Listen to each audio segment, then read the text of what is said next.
Hola a todos, bienvenidos nuevamente a este episodio del Casetal Podcast. Hoy los acompañamos como siempre María Clara Garcés, Carolina de la Osa, María Isabel Ramírez, pero adicional tenemos una invitada con un tema que sabemos que va a tocar muchísimas fibras porque vamos a hablar un poco acerca del abuso sexual y del abuso sexual infantil. Claris, Caro, hola, ¿cómo han estado? Hola, ¿cómo están? Hola. Bueno, yo aquí acompañándolos, pues como siempre, mi nombre es Clarita Garcés. Hoy tenemos una invitada muy especial, Paula Navarro. Paula es una persona que yo conozco no hace mucho tiempo, pero que he tenido la oportunidad pues como de interactuar con ella. La conozco porque ha sido vecina mía desde hace varios años y digamos que hemos coincidido como en varios temas en común. La invitación que se le hizo a Paula en esta ocasión es porque ella tiene una historia de vida que contar, que no solo es su historia de vida, sino que de ahí podemos sacar como mucha información preventiva, mucha información que a los que somos papás o que tenemos niños alrededor podemos utilizar para cuidarlos de una situación que es muy común, pero que uno piensa que no es muy común en ciertos entornos, como es el tema del abuso sexual infantil. Pero antes de eso, pues saludamos a Caro y ya después, Pauli, ya nos cuentas un poquito más de ti. Bueno, a todos, soy Carolina de la Osa. Hoy tenemos pues como invitada a Paula Navarro, que nos va a contar su historia de vida, las secuelas que dejó esa situación en su vida, esa situación que vivió cuando era una niña y cómo ha tratado a lo largo de la vida de enfrentarlo. Entonces espero que sea súper enriquecedor para todos ustedes y que pues escuchemos esta gran historia. Pauli, bienvenida, contanos un poquito de ti, arranquemos como presentándote, quién eres tú, cuéntanos un poquito más de ti. Listo, bueno, muchas gracias por invitarme a este programa, a este podcast, me parece súper interesante todo lo que hacen. Como les decía antes de empezar, pues hablar del tema para mí es muy sanador, entonces les agradezco este espacio. Yo nací en Medellín, tengo 50 años, me casé con un bogotano, me fui a vivir a Bogotá 8 años, allá tuve mi primera hija que hoy en día tiene 16 años. Y ya después nos vinimos, hace 12 años estamos acá, estoy acá en Medellín otra vez, y acá tuve a mi segunda hija que tiene 11 años. Estudié en el Columbus School, después empecé psicología en la Bolivariana y pues como parte de las secuelas que me dejó el abuso sexual, me dejó que yo somatizo mucho con enfermedades y empecé psicología en la Bolivariana y a los 3 años, iba en sexto semestre, me empezó a dar como unos mareos, eran súper fuertes y eso nunca se supo ni qué fue ni cómo me sané. El caso es que estuve así 3 años y en esos 3 años yo busqué pues mucha ayuda de todo tipo, medicina tradicional, medicina alternativa, psicólogos, psiquiatras, brujos, monjas, sacerdotes, bueno, de todo, como tratando de encontrar pues como una respuesta a qué era lo que me estaba pasando y cómo me podía curar.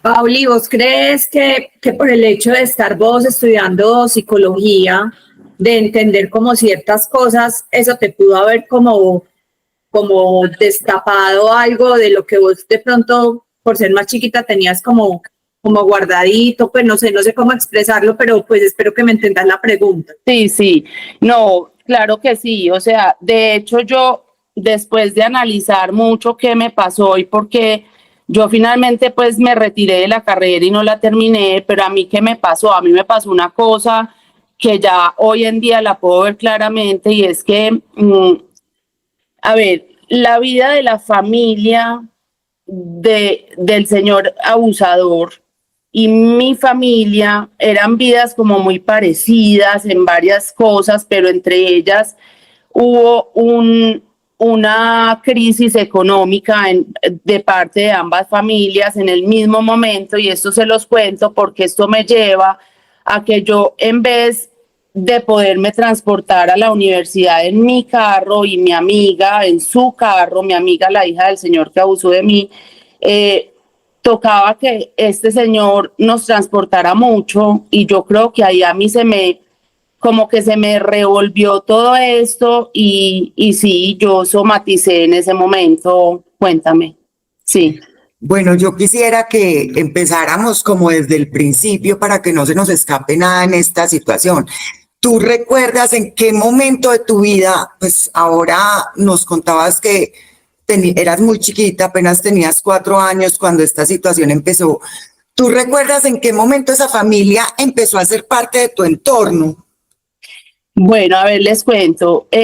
Cuando yo tenía más o menos 4 años, nosotros nos pasamos a vivir a un barrio, pues a una urbanización donde vivía esta familia. Esta familia estaba compuesta por papá, mamá y 2 hijas. La segunda hija era la que era de mi edad. Entonces vivíamos en las casas al lado completamente, y digamos que la casa más bacana de la unidad era la de mi amiga, pues la casa con piscina, llena de juguetes.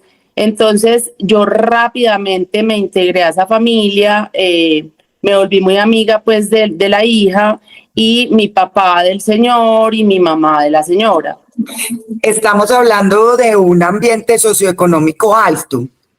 Un ambiente socioeconómico alto, muy alto, de hecho. Okay.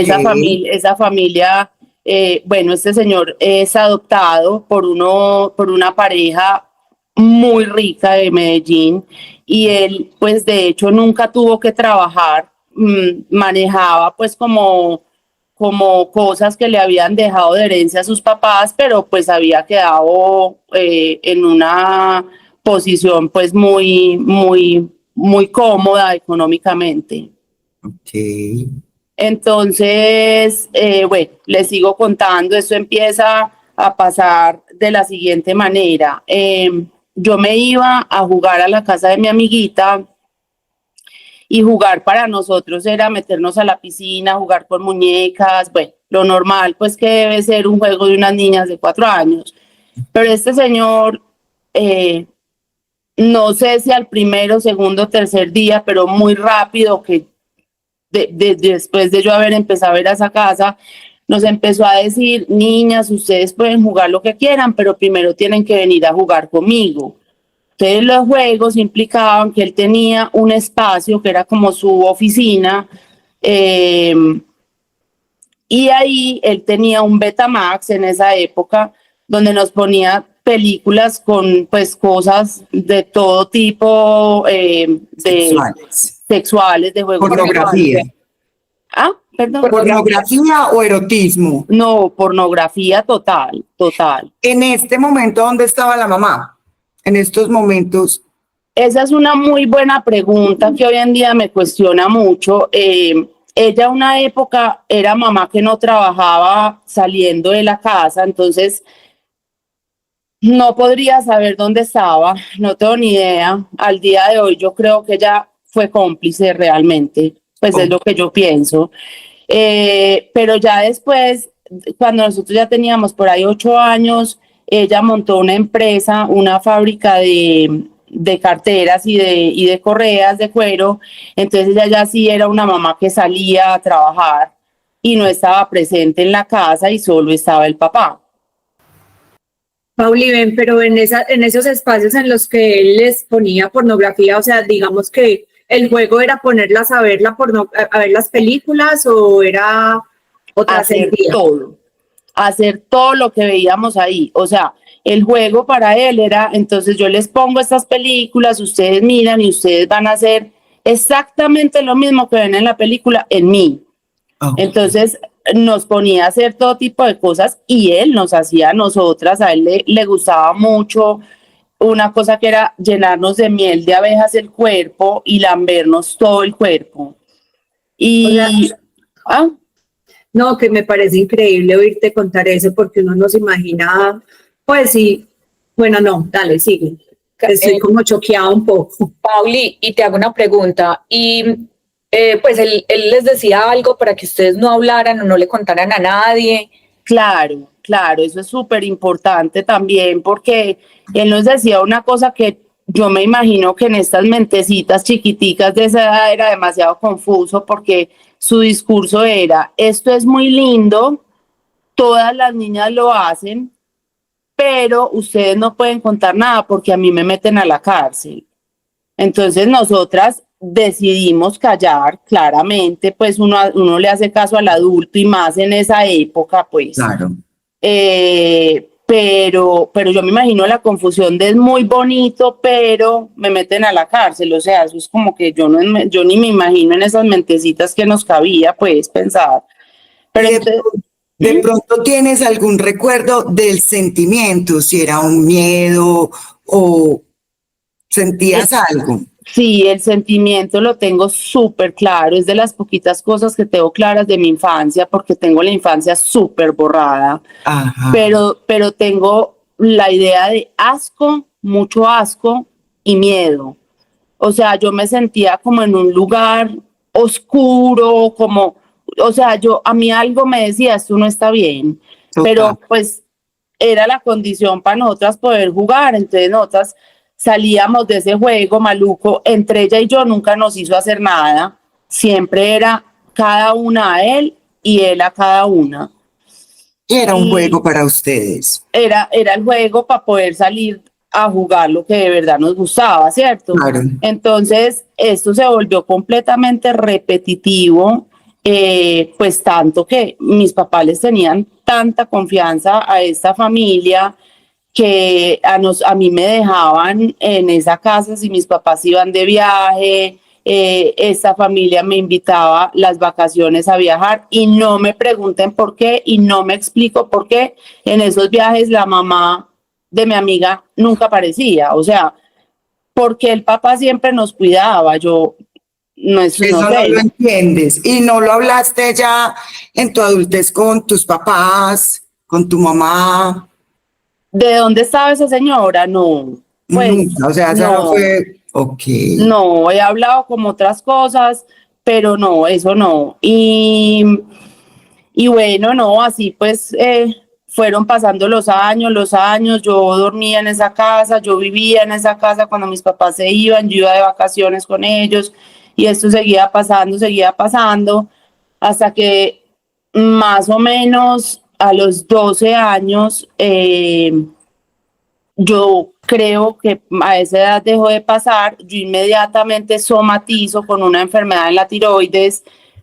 Cuéntame. Pauli, yo te quería hacer una pregunta, o sea, no quiero ser muy invasiva en el tema, tú nos puedes contar hasta donde quieras, pero obviamente a medida que tú vas creciendo de los 4 a los 12 años, esta persona, el abuso continuó igual, o sea, siempre era la misma dinámica, ponen la película, hacemos esto, o la persona trascendió a otro tipo de cosas. Es que me parece muy impactante que además fuera con su propia hija de sangre, que le hiciera partícipe de esas cosas. Total. O sea, pues me acuerdo una vez de un viaje a Cartagena, nos metimos al mar y él ya ahí intentó penetrarme, o sea, ya fue más fuerte la cosa y ya no siempre era la película, el juego, sino era como, yo que les dijera, era como parte de, yo pensaba que eso era parte de lo que había que hacer en la vida, pues una cosa.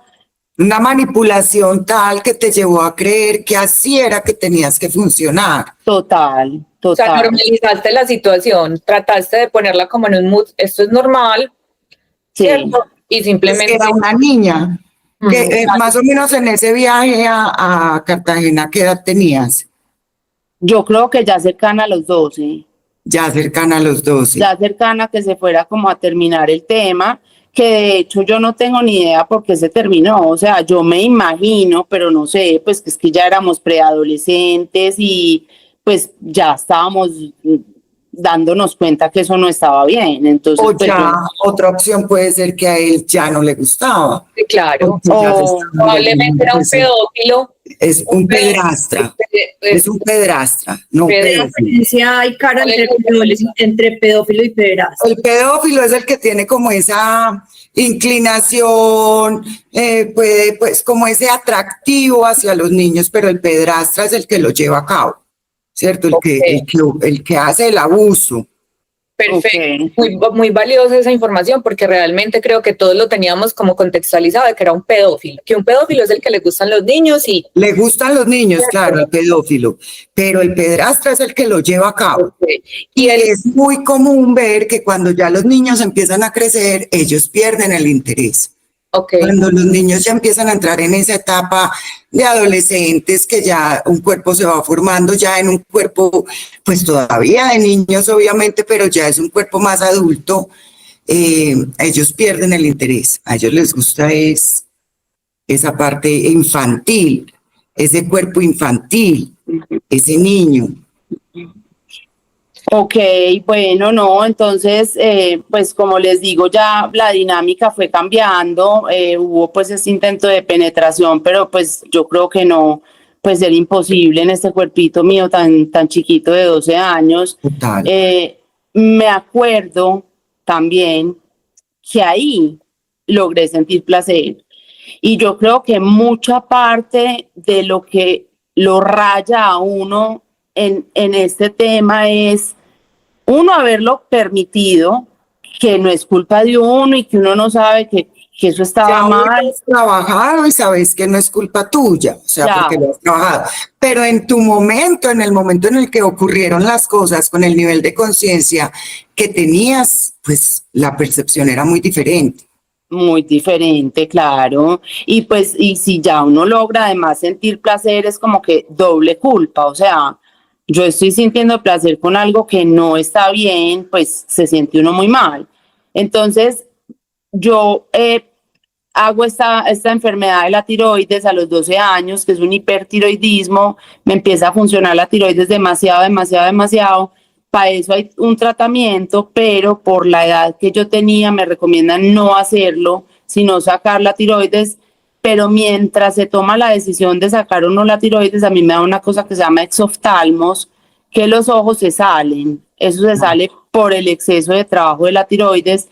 Entonces, pues fue una época además muy difícil porque entonces ya empezaron a molestarme en el colegio, pues lo que hoy en día se llama bullying, a mí me lo hicieron con los ojos, entonces me decían ojos de pez, ojos de sapo.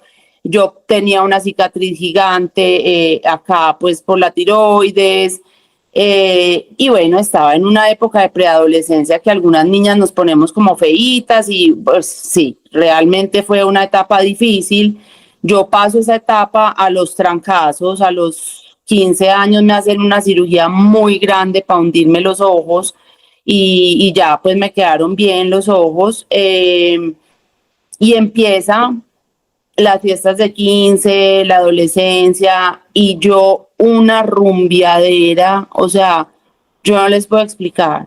Y yo, pues, digamos que lo enlazo con algo de hoy en día que yo tengo, que es algo, pues, digamos, muy valioso, y es que yo soy una persona que trato de entender mucho a las otras personas, o sea, como ser empática, porque yo digo, es que yo no rumbeaba como loca, tomaba como loca, me encarretaba con el uno y con el otro y mil cosas más con hombres, porque sí, por necia y listo, y por rebelde y listo, sino que yo tenía una cosa detrás que me pesaba mucho y que yo la estaba viviendo en silencio y que mi manera de escapar era el trago, la rumba, los hombres. Entonces, pues yo trato de ser empática y digamos que si para algo me ha servido, porque todas las vivencias negativas sirven para algo, ha sido para esto. Y por ejemplo, con mis hijas, soy una mamá muy empática, como de entender, pero hija, pero porque, no sé, si me llega la grande un poquito prendida, pero ven, pero ¿por qué? ¿Qué pasaba? ¿O estás bien? ¿O simplemente estabas muy contenta? Pues tampoco es que siempre sea por algo, pero sí me ha servido pues de eso. Entonces, bueno, ya pasó la adolescencia. Yo tengo una pregunta ahí. vos nos contabas que a los 12 ya le pensó, pues que no sabes por qué, pero ya nos estaba presentando la situación. ¿Seguían siendo vecinos? O sea, por el momento continuaron siendo vecinos en esa casa o ya vivían cada uno lejos. Ya vivíamos cada uno más lejos, no tan lejos, pero sí más lejos, ya no en la misma unidad. Sin embargo, nos seguíamos viendo muchísimo. De hecho, esa familia tenía una finca en San Antonio de Pereira. Y mis papás iban, y yo pues también íbamos mucho los fines de semana. Entonces digamos que sí bajó un poquito la intensidad de vernos en semana, por ahí a partir de los 10 años que yo me pasé a otra casa, pero sin embargo nos seguíamos viendo pues con bastante frecuencia. Okay. ¿Y cómo te sentías tú, Pauli, cuando tenías que hacer esas visitas, encontrarte con esa persona, cuando ya tiene uno un poquito más de conciencia de lo que le pasó? O sea, cuando tú ya empiezas a entender la sexualidad, cuando ya tienes tu primer noviecito, cuando ya sabes que esas son cosas que se hacen con pareja, pues con una pareja, pero con consentimiento. ¿Cómo era tú encontrarte con esa persona? ¿Qué cara te hacía él sobre todo? Pues mira, él ha sido muy, yo diría que cara dura, o sea, él era como si nada, pues tranquilo, como si nada, y me saludaba, hola Paulita, ¿cómo estás? Yo siempre, y pues hasta el día de hoy, a pesar de todo lo que lo he trabajado, porque lo he trabajado demasiado, siempre he sentido mucha rabia, como una impotencia, como, a ver, es que la impotencia mía es en mucha parte porque yo no hice nada para que a él lo metieran preso. O sea, mi respuesta simplemente cuando yo conté, que ya les voy a, cuando quieran les cuento cuando conté, pero cuando yo conté, mi papá me dijo, ¿qué quieres hacer? Y yo le dije, papi, nada, es que el daño ya está hecho. O sea, ya da lo mismo si él está en la cárcel o no, ya a mí él me dañó. Entonces, bueno, no, pues... Bueno, entonces, ¿cómo fue ese proceso cuando decidiste contar esta situación en tu casa? ¿Cómo te lo recibieron? ¿Cuál fue ese impacto emocional tanto en tu familia como en ti? Bueno, entonces ya pues yo estaba estudiando psicología, era compañera pues, de la hija del señor, y la mamá de ella queda en embarazo cuando nosotros tenemos 19 años, iba a tener un niño hombre. Entonces nosotros nos angustiamos como de, pues, donde eso le pase a ese niño, o sea, va a ser muy traumático. Ahí tocaron ustedes dos el tema, o sea, Ahí no. ¿por primera vez o antes lo habían hablado? No, nosotros durante la carrera de psicología lo hablábamos, pero lo hablábamos más en el sentido como de, estábamos estudiando un trastorno X, pues, de la conducta alimenticia o alguna cosa. Y yo sobre todo, yo me identificaba con muchos trastornos estudiando psicología. Yo decía, ay, yo tengo eso, yo tengo eso. Y ella me decía, ay, yo también. Entonces ahí decíamos, pues claro, es que a nosotros nos pasó una cosa muy fuerte que le deja a uno muchas secuelas. Era como lo máximo que hablábamos, pero no ahondábamos mucho en el tema, pues. Y de hecho, cuando resolvimos contar, tampoco ahondamos mucho como ni en lo que ella sentía, ni en lo que yo sentía, ni en lo que habíamos vivido, sino simplemente como salvemos al hijo que va a tener tu mamá, pues a tu hermanito, y listo, pero no profundizamos mucho en el tema.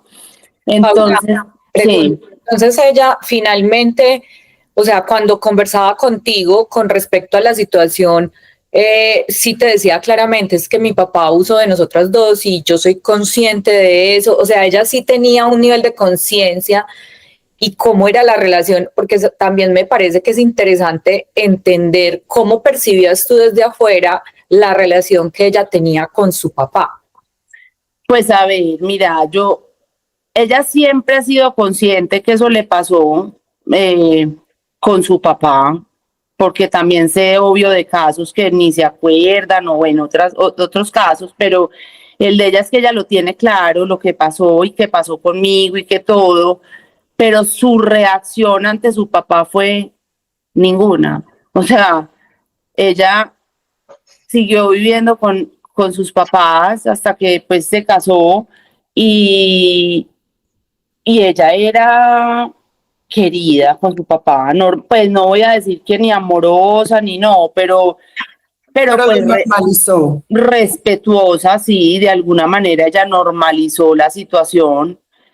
Eh, y cuando nosotras pues finalmente tomamos la decisión de listo, contemos, nosotros le contamos primero a la mamá de ella y la mamá de ella actuó, yo pienso que fue una actuación más que una realidad, como si se hubiera desesperado, entonces ella tenía unos collares y se los jalaba y gritaba y era como enloquecida, esto no puede ser, esto no me puede estar pasando a mí. Y finalmente, pues, no pasó nada, o sea, ella Se separó. Entonces, primero ustedes decidieron primero contarle a la mamá. primero contarle a la mamá de ella y esa noche habíamos quedado con esa señora que ella llegaba a la casa, supuestamente no le decía nada a su esposo, sino que al otro día teníamos una cita donde una psicóloga, todos, Con él. incluyendo a mis papás, con Y al él. tipo también, ¿A qué? al papá de ella, Sí, pues. sí, a todos en una cita, pero resulta que ella después al otro día nos dijo que ella no se había aguantado y que ella le había llegado a la casa y le había contado lo que nosotras le habíamos dicho y que él había dicho que sí, que él había aceptado, que él era un monstruo, que él no entendía cómo había hecho eso, pero que lo había hecho. Y esa cita con la psicóloga finalmente nunca se llevó a cabo. Yo esa misma noche llegué a mi casa, donde mis papás, hablé con mis papás, les conté, esto fue súper traumático para ellos, súper.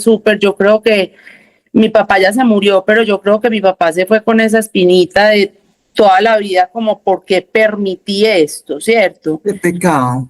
Sí, le dio muy duro. Es que yo te voy a decir a uno como, pues, o sea, yo te oigo hablar y yo estoy acá pensando en una cantidad de cosas, o sea, ante una situación de esas, uno como papá, pues obviamente, pues no sé, digamos que en otro momento donde como que no había tanta, de pronto no tanta conciencia, o no sé, hoy en día creo que tenemos mucha más información como papás, hoy en día tenemos más información de muchas formas.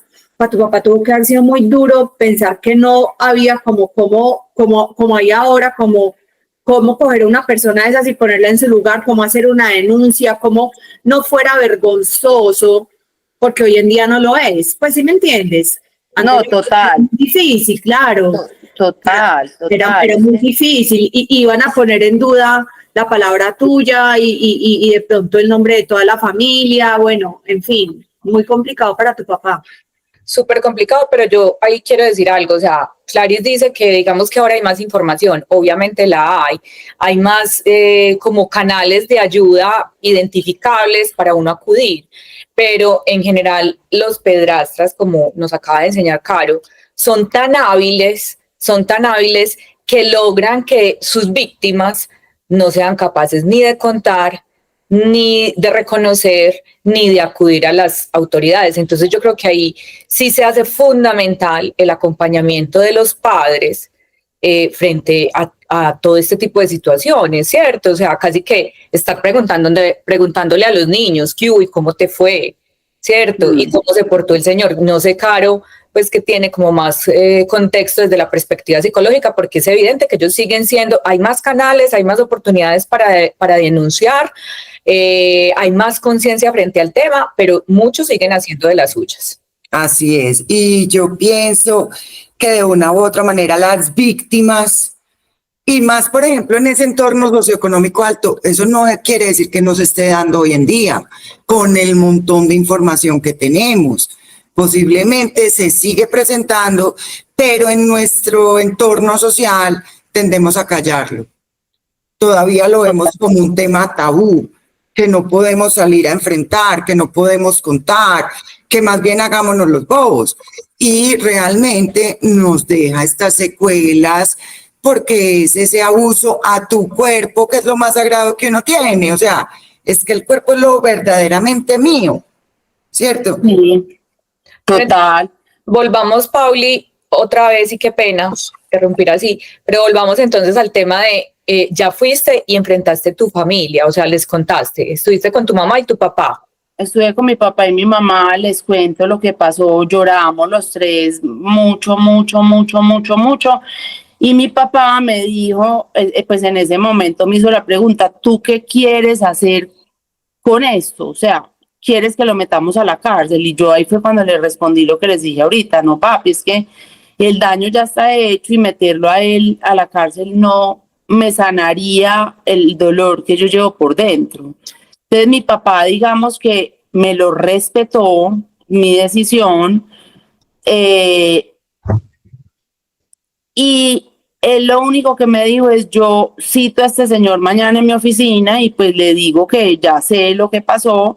Ellos, afortunadamente, mi papá tuvo una época que era muy impulsivo, pero le conté en un momento de su vida en que había tenido este revés económico, entonces eso lo había hecho una persona como más dócil, más suave, más diferente.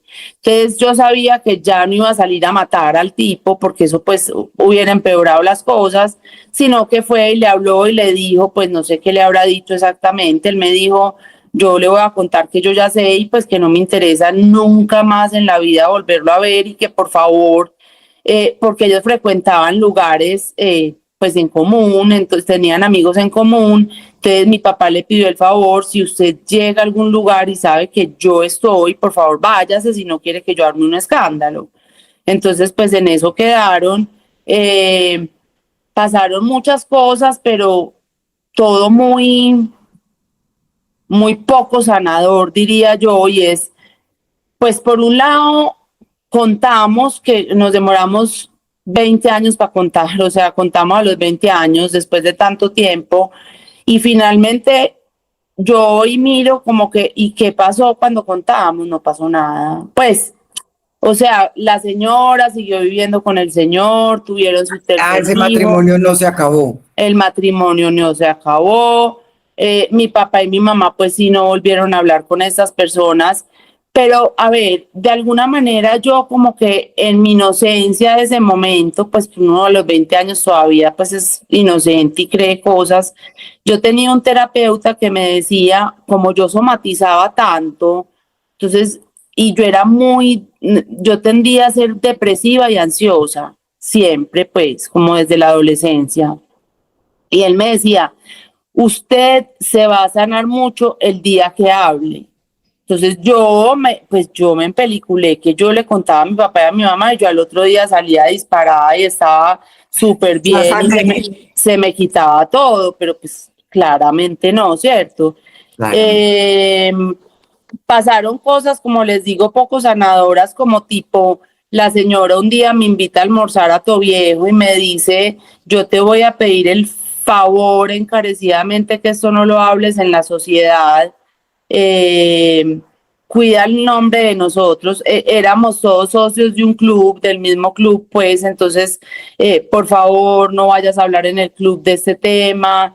Y yo me presté para el juego, yo pues estaba también, yo creo que muy madura y Muy chiquita, muy chiquita, joven. sí, entonces yo le dije que sí, que listo, que claro, que tranquila, y así lo hice, y Paula, siempre... tenías miedo, es que es normal, no, o sea, yo creo que de pronto te das como, mira que ahora decías, es que como que no me sirvió para nada, es que yo no hice nada al respecto, no te des duro, pues porque es que finalmente era tu momento de la vida y la manera en que decidiste afrontar la situación con el nivel de conciencia que tenías en ese momento. O sea, Sí, sí, total, sí, es, pues sí, para quedarse duro, pues es bobada. Mira, También, yo ahorita que lo decías, yo pensaba, mi hija en este momento tiene 19 años y muy posiblemente si ella pues hoy me saliera con un cuento de esos así, o sea, ella tampoco tendría todavía las herramientas para entender claramente qué fue lo que le pasó. Y creo que eso es lo que te ha pasado a ti a lo largo de los años, que a medida de que vamos también creciendo, digamos, ya a los 30, 40 y ahora 50, pues vamos adquiriendo un nivel de conciencia distinto. Y es ahí donde el diálogo interno empieza a preguntarte, pero ¿por qué si yo conté no pasó más allá? Y de pronto eso es lo que te puede estar mortificando en este momento. Sí, sí, claro. Eso, pues de hecho, hace como un mes mi mamá me buscó. Yo tengo una buena relación con mi mamá. Sin embargo, digamos que siempre a los dos, a tanto a mi papá y a mi mamá, yo les he reprochado un poco el hecho de, pucha, es que yo era muy chiquita, yo tenía 20 años, ¿cómo me dejan decidir a mí? O sea, ellos debieron decidir por mí, decir, este tipo va a la cárcel sí o sí. Total. Pero ella... Posiblemente ese era el deber ser, ¿cierto? Sí, ese era el... Pero somos seres humanos y son situaciones que se nos presentan y de verdad, si lo pensamos, esto fue hace 30 años, era una sociedad diferente que era de pronto un poco más permisiva con las cosas sexuales y más con menores de edad, ¿cierto? Entonces, posiblemente sí, ellos hoy en día tú quieras interpretar que debieron actuar de alguna u otra manera diferente, pero tu realidad muestra que esto fue lo que pasó.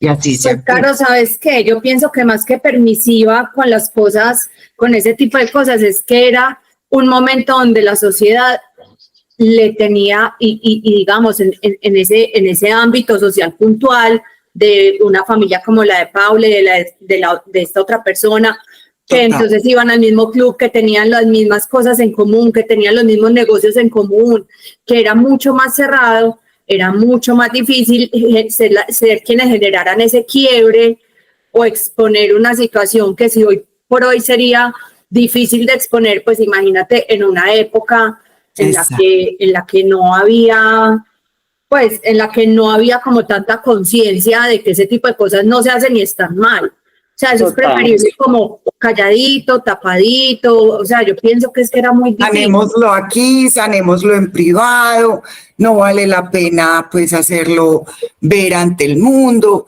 Exacto, y de hecho por eso pienso, Pauli, también que tú decías que no, pues no te des varilla por haber cedido a lo que te pidió esta señora. Claramente ella te pidió eso, ella te pidió no, ya, o sea, ya la vaina está hecha, ya el daño está hecho, no hagamos un daño peor. ¿Cuál sería el daño peor para ellos?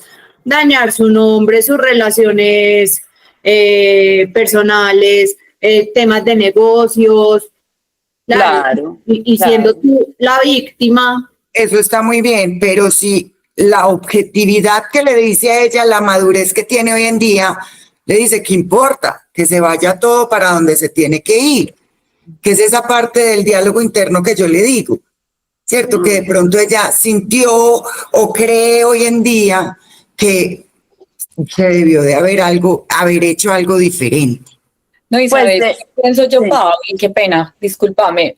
Yo también, obviamente no conozco pues como en detalle, pero me da el pálpito de que probablemente sí había ahí una complicidad. Y me pregunto, quizás qué habría pasado también con la hermana mayor de tu amiga, ¿cierto? Porque lo hizo con la segunda, te aseguro que lo hizo con la primera también, ¿cierto? Es que la primera dice... nosotros le preguntábamos hace mucho tiempo y ella dice que él se hacía unos juegos sexuales con ella, pero que a ella nunca le afectaron. No sé de qué se trataban sus juegos, no sé cómo era. En esa casa eran muy nudistas, o sea, era como la señora que caminaba en pelota por la casa, pues hablando con todo el mundo mientras estaba en pelota, así eran las niñitas. No sé, era un ambiente como diferente en este tema sexual. Muy sexualizado. Sí, total. Muy poco pudor además, pues. Muy poco pudor, sí, total. Entonces, yo lo que les quería contar es que hace un mes más o menos mi mamá me buscó y me dijo que ella quería de alguna manera como hacer una terapia conmigo donde sanáramos, porque ella me dice, Paula, ella siente lo que yo ahorita les dije, y ella siente que yo pienso que mis papás son pues caídos del zarzo, que no hicieron nada en su momento.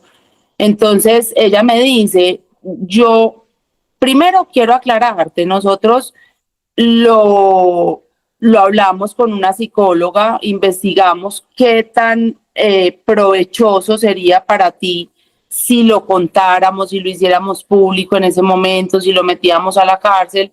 Y realmente llegamos a la conclusión con esa psicóloga que tú estabas en los 20 años, novio, rumba, yo era pues como muy amiguera, y ella, lo que mi mamá me decía, la psicóloga nos dijo, eso le puede afectar sus relaciones.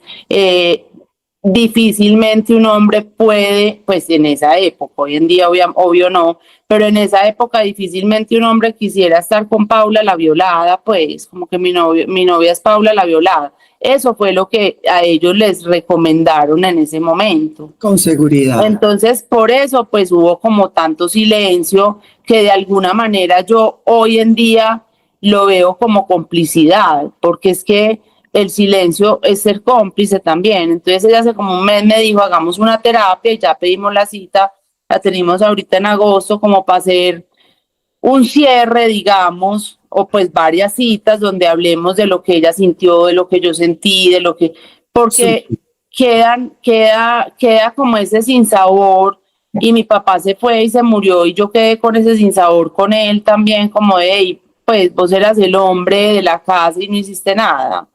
Pero yo finalmente lo entiendo, y pues ya después de que mi mamá me dijo, nosotros investigamos y nos dijeron que eso era lo mejor, pues bueno, lo entiendo. Claramente si hoy en día, como ustedes dicen, una hija de nosotras llega y nos dice, esto me pasó, o sea, es que no hay espacio para que ella opine, yo creo, o sea, hay que hacer lo que hay que hacer. Hoy en día, con la educación que tenemos hoy en día, claro. Pero cuando estamos hablando de los 90, estamos hablando de otra era, de otra etapa, o sea, muy diferente. Incluso yo pienso, por ejemplo, mira que en esas épocas, cuando yo era chiquita, cuando yo tengo 49 años, cuando yo era chiquita, pues era normal, pues que yo tenía 14 años y tuve un novio de 28. Sí, claro. O sea, yo decía, Dios mío, ¿qué es esto? Ajá. Hoy en día lo veo diferente, o sea, hoy en día digo yo, ¿qué es esto? Pero para nosotras era una cosa muy diferente.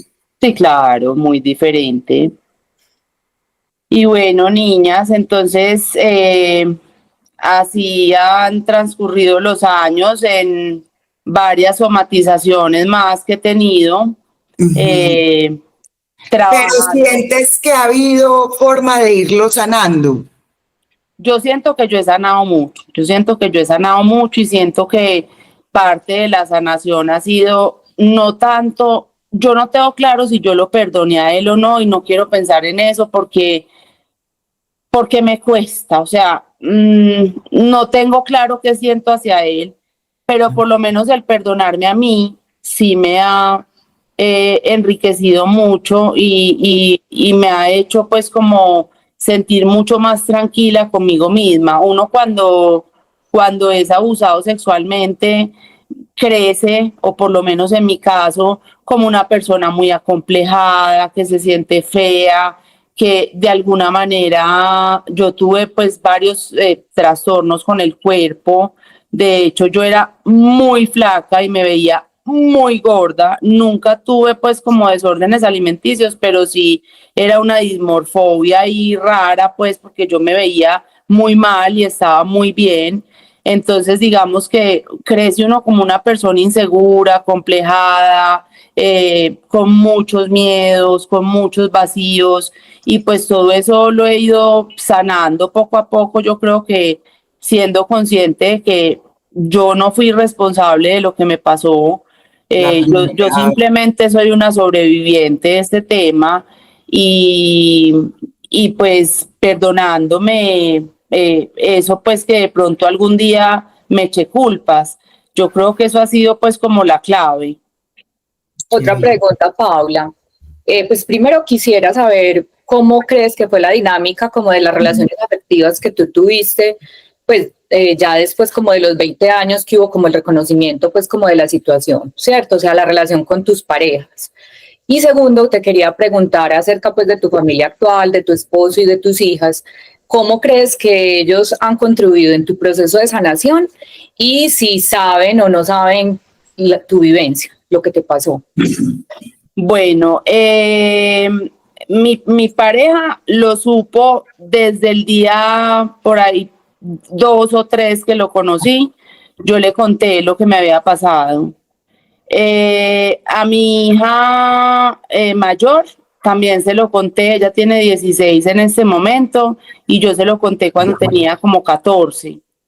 A la que tiene 11 no le he contado. Siento que, pues, bueno, eso con respecto a mi familia, siento que ellos han sido definitivamente una parte importante en mi sanación, que mi esposo comprenda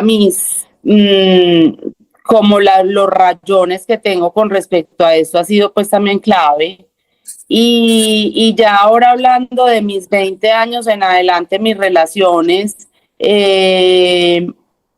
fueron relaciones muy desordenadas. O sea, yo tuve un novio un tiempo largo, pero yo le sacaba cachos, yo pues hacía cosas que obviamente no estaban bien hechas, pero es que yo creo que yo vivía entre la rebeldía y la necedad como con causa, o sea, rebelde con causa. Y sí, tuve unas relaciones muy desordenadas, muy de mucho trago, de mucha rumba.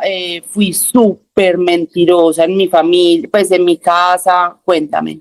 Eso hoy en día te pesa, o sea, Sí, eso es sí, algo que te... Ujú. sí, o sea, yo si tuviera una varita mágica y pudiera devolver el tiempo, lo haría diferente. Yo pienso que eso marca mucho, eso, y sobre todo, a ver, les digo una cosa, pues que hablando de la empatía, es que tú, o pues yo en este caso, Paula Navarro, fui muy juzgada como la borracha, la necia, muchas cosas, mm, pero nadie sabía el trasfondo de todo eso. Entonces es muy fácil como que a ti te juzguen y te hagan una muy mala fama sin saber qué hay detrás. Obvio, nadie tenía por qué saberlo, pero por eso hablo yo tanto como de empatía, como de tratar de saber qué le pasa a la persona, porque es que uno no es borracho y desordenado en las relaciones porque sí. Algo Hay pasa, algo detrás, ¿cierto? estoy completamente de acuerdo con Entonces, eso. ajá.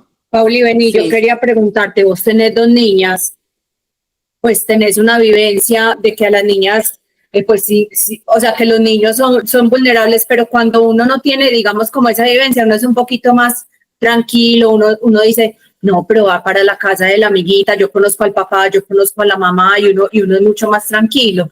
Pero ellos también son muy, y vos que tenés adolescente y preadolescente, pues, mami, pero ¿qué me va a pasar? Pero mami, que no sé qué, ¿cómo has sido vos capaz de ser mamá de 2 personas sin que eso que te pasó a vos de alguna manera se los traslades, se lo traslades a ellas como en su, pues sí, se los sí, traslades a ellas, total.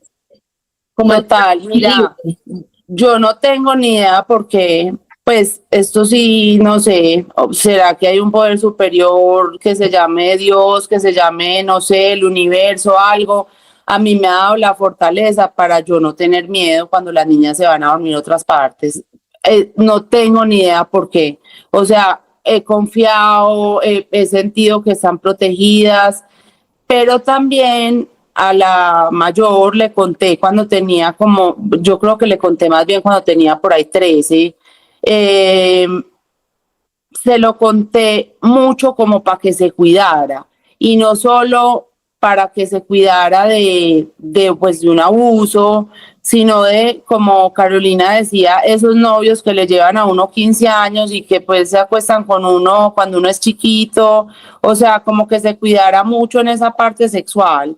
digamos que una ventaja de que yo haya vivido este abuso sexual es que a mí me parece súper importante hablar con ellas de sexo, de sexualidad desde muy chiquitas y muy abiertamente. O sea, no soy la mamá pues tampoco que les lleva los condones y eso, pues que hay mamás así, bueno, también lo respeto, pero sí les hablo mucho del tema y soy explícita, gráfica, desde que son muy chiquitas para que entiendan y desde los, no sé, 6, 7 años les estoy diciendo, esas partes son de ustedes, nadie se las puede tocar, las tienen que respetar. Si alguien se las toca o las está mirando mucho, las hace sentir incómodas, me tienen que contar. O sea, eso me ha dado a mi pie para que yo sea una mamá pues muy pendiente del tema, que de pronto si no lo hubiera vivido no sería tan pendiente. Pero como les digo, no sé qué me ha dado la tranquilidad, pero siento que están protegidas. Tengo otra pregunta, Paula, y es que, bueno, dijiste que tuviste una época de la vida loca, living la vida loca. Sí. ¿Fue la situación que como que te asentó y te permitió construir tu familia, tu hogar? ¿Qué crees que fue lo que pasó? Toqué fondo completamente. O sea, yo a los 27 años me voy a vivir a los 26 años me voy a vivir un año a Israel. En Israel me fui a Kibutz a trabajar y allá uno se encuentra pues voluntarios de todas partes del mundo, cada uno más desubicado que el otro. ¿Me están oyendo? Sí, ahí te oímos, sino que se te fue la imagen. Bueno, que en esos kibutz hay gente, pues cada persona más desubicada que la otra de todas partes del mundo. Tomábamos mucho trago y yo vuelvo un año después, ya pues con 27 años, después de living la vida loca ya en Israel, y llego acá a lo mismo. Cuando mis compañeras de colegio, mis amigas ya estaban graduadas de una carrera, llevaban 3 o 4 años trabajando, yo estaba en nada, mejor dicho. Entonces, en una de esas rumbeadas acá en Medellín ya, yo, pues esto no lo voy a contar exactamente, pero me pasó una cosa muy borracha, y yo dije, yo no voy a volver a tomar y me voy para Alcohólicos Anónimos mañana. Y así fue. Al otro día me levanté, me fui a Alcohólicos Anónimos y decidí mejorar mi vida porque pues es que yo ya estaba cercana a los 30 y yo era consciente de que pues yo me podía quedar ahí enganchada el resto de la vida y no formar una familia y no hacer nada, mejor dicho, pues, ¿cierto? No tener pareja, no nada. Entonces, afortunadamente di pues con un grupo de Alcohólicos Anónimos muy chévere, donde me acogieron súper bien. Casi todos eran señores y señoras mayores que yo, súper chévere, pues me contaban unas vivencias muy interesantes, con más experiencia que yo. Y yo dejé ahí de tomar más o menos 10 años. 10 años yo no tomé nada. Y en ese periodo de tiempo que estaba en Alcohólicos Anónimos conocí a mi hoy en día esposo, que pues de hecho su primera pregunta es: hola, ¿de dónde vienes? Y yo: de Alcohólicos Anónimos. O sea, a mí no me daba ni pena, ni me importaba, ni nada. Y pues sí, yo creo que fue eso, tocar fondo lo que me hizo levantarme y pues recuperarme. Gracias a Dios. Me encanta, Paula, tu historia. Me parece que nos puede enseñar demasiado como sociedad, ¿cierto? Así digamos que hoy en día tenemos toda la información, vean que no es tan así, ¿cierto? Vean que todavía, o sea, hay cosas escondidas. Entonces esto pues es un tema que de verdad nos puede educar muchísimo. Sí, así es. A los que somos papás. Así es. Pauli, yo te quería hacer como una pregunta como para redondear. Hoy en día que ya tienes tu familia, que digamos que eso hace parte de tu pasado, que ya lo entiendes, que ya no te culpas, que ya sabes que aprendiste a ser empática contigo misma, que has entendido la posición que tuvieron tus papás en ese momento y esas cosas. ¿Tú sientes que eso es una cosa que tú ya tienes muy superada o sientes que todavía patinas mucho en ello?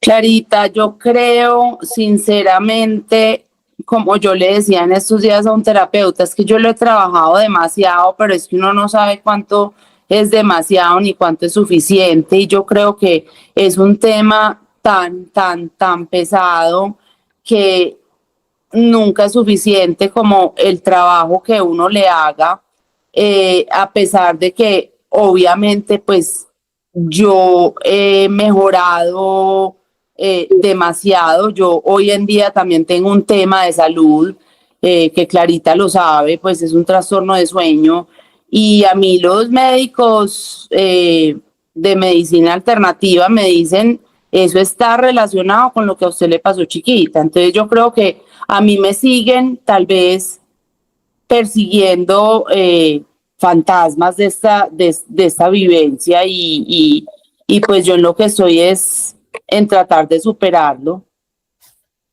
Una última pregunta. Pues ya sabemos que tu papá se murió, pero ya en esta edad adulta y ya en este momento, ¿el abusador todavía vive y alguna vez te lo has encontrado?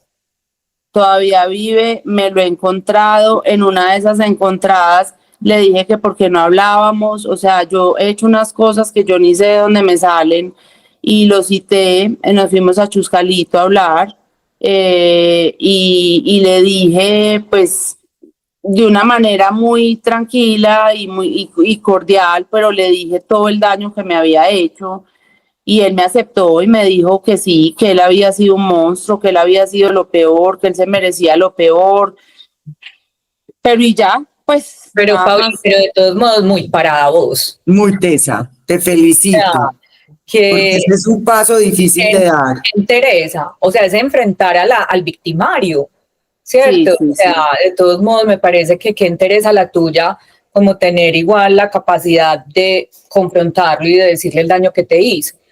Entonces, Sí. de verdad que... Tranquilidad y paz, Pauli. Haber hecho ese tipo, eso te dio algo de tranquilidad. O sea, que él mismo Sí. te hubiera dicho como sí, yo lo que hice fue lo peor.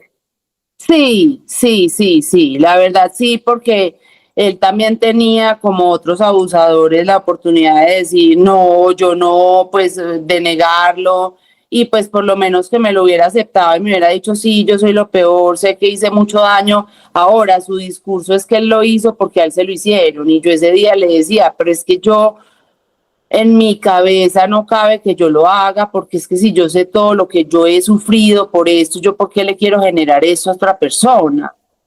Él no tuvo respuesta, pero bueno, al menos aceptó que lo había hecho. Carito de pronto nos puede dar precisión. Generalmente los abusadores también han sido víctimas de abuso, muchos de ellos. Pues muchos, pero no es un determinante, no es determinante que alguien que haya sido abusado, entonces vaya a seguir darle continuidad pues con la conducta, sí, no, total. Y es muy común que ellos se minimicen la situación, no es tan grave, sí, era normal. Entonces realmente la respuesta que él le dio, pues sí, es atípica, por decirlo de alguna manera. Sí, total. No, Clarice va a decir algo más. No, te iba a preguntar, finalmente, tu nena mayor, la que sabe cómo reaccionó ella cuando tú le contaste. Ella se emperró a llorar y me decía, mami, yo no puedo creer que a ti te haya pasado eso. Le dio muy duro, pero digamos que yo no sé, a mí la gente que me rodea, llámese papá, mamá, hermanas, hijas, marido, es gente que no habla mucho. Entonces, Sofi, pues que es mi hija, ella como que en ese momento le dio muy duro, pero nunca lo volvió a hablar. Nunca. Pero ¿sabes yo qué creo? ¿Sabes yo qué creo? Que ella tener esa información, porque es que uno a los hijos les dices que mira qué pasa. Yo a mi hija le muestro, hace poquito me salió en redes de una niña que estaba perdida. Yo se lo mandé a ella, le dije, mira que es que esto sí pasa, es que puede estar rumbeando, puede que no le esté pasando nada, pero es que cuando se desaparecen y no contestan el teléfono, eso es lo que dicen unos papás, mira que esto sí pasa. Y no es lo mismo que uno les diga, mira que esto sí pasa porque le pasó a fulanito, a sutanito, a que vos le digas, me pasó a mí. A mí me pasó, Sí claro, pasa. claro. O sea, es importante que sea súper consciente. Yo creo que de alguna manera eso a ella le servirá a Pauli para saber cómo poner ciertos límites primero y segundo, para saber que si algo le pasa con lo que ella no esté cómoda o le parezca que no es lo adecuado, sabe que puede correr a vos. Sí, total, eso sí es verdad, pero que ponga el tema, no, ni ella ni nadie, o sea, a mí no me pone el pasa tema nadie. nadie. ¿Y eso te choca o o aprendiste a vivir con eso o te gustaría que te tocaran el tema? No, a mí me gustaría que me lo tocaran más.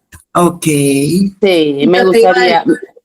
¿Ah? te iba a decir algo de eso, o sea, pues el hecho de que tú estés aquí hablando, porque tú sabes que esto es público, Ujú. esto probablemente lo puedan ver tus hermanas, lo pueda ver tu mamá, lo puedan ver tus hijas, lo pueda ver tu esposo, lo pueda ver tu amiga, incluso lo pueda llegar a ver este señor y esta señora. El Ajá. abusador, pongámosle nombre al Sí, abusador. esto, sí, el abusador, lo puedan ver, lo puede ver mucha gente que no conoce tu historia, que tú ya estés, o sea, yo pienso que ya que tú lo quieras contar es porque tú estás preparada a que muchas personas, no solo a las que les has contado, sino personas que probablemente no sepan, porque puede pasar que alguien vea esto y digan, ay, ustedes sí supieron, no sé qué, y pin, pin, pin, y te empiecen a preguntar. Eso quiere decir que tú ya estás en un punto, Pauli, en el que sí eres capaz de hablar del tema, o sea, que sí has sanado. Tú has dicho que has hecho exagerada terapia, que nunca sabes cuándo va a ser suficiente, pero solamente que tú ya en ese momento seas capaz de hacerlo público y sepas que eso puede tener alguna retroalimentación hacia ti, es porque lo tienes ya muy sanado, estás muy preparada para hablar de eso. Sí, a mí me encanta que se haga público, me encanta. A mí también me encanta, me parece muy bien, te felicito, valiente. Súper bien. Muy valiente, Pauli, porque la verdad lo más cómodo es, ante una situación de esas, es quedarse callado. Total. Sí, echar tierrita y seguir para adelante. Exacto. Sí. No, Paula, de verdad qué espacio tan maravilloso el que nos acabas de dar. Una historia que obviamente es dura, difícil, que probablemente sigue sucediendo mucho y sigue estando muy oculto, a pesar de las campañas, de los canales y de todo lo que ya mencionamos, pero que definitivamente has demostrado como mujer que la vida continúa y que hay que ponerle frente a las situaciones, buscar ayuda, porque obviamente eso es supremamente importante, es buscar ayuda, buscar a alguien que lo acompañe a uno en ese camino hacia la sanación. Ahora tú lo decías al inicio, psicólogos, terapeutas, brujos, de todo lo que fuera. Tú estabas tratando de hallar tu camino. Y yo creo que compartirlo, como dijo ahorita Clarice, en un espacio como este, evidencia tu progreso frente a la situación como tal. Así que mil gracias de verdad por acompañarnos en este espacio. Y siéntete muy orgullosa, Pauli, porque realmente no permitiste que esa persona definiera tu futuro. Tienes tu familia, tienes tus hijas, tienes tu esposo, dejaste de lado todo lo que viviste en tu época de juventud, tomaste una decisión y no dejaste que esa persona finalmente acabó con mucha parte de tu niñez, pero no acabó del todo con tu vida. Fuiste capaz de sobreponerte a eso. Total, así es, Clarita. Mil gracias. Bueno, todos ustedes, por favor, pues compartan esta historia. Sabemos que este capítulo les va a encantar, les va a parecer un espacio pues maravilloso como para entender la capacidad de resiliencia que tenemos en general las mujeres. Compartan este episodio con las personas cercanas, síganos en redes sociales y denle link o clic a la campanita de nuestro canal de YouTube para que les genere notificaciones cada vez que tenemos un nuevo episodio disponible. Muchas gracias a todos por acompañarnos. Chao. Chao, chao. Chao, gracias.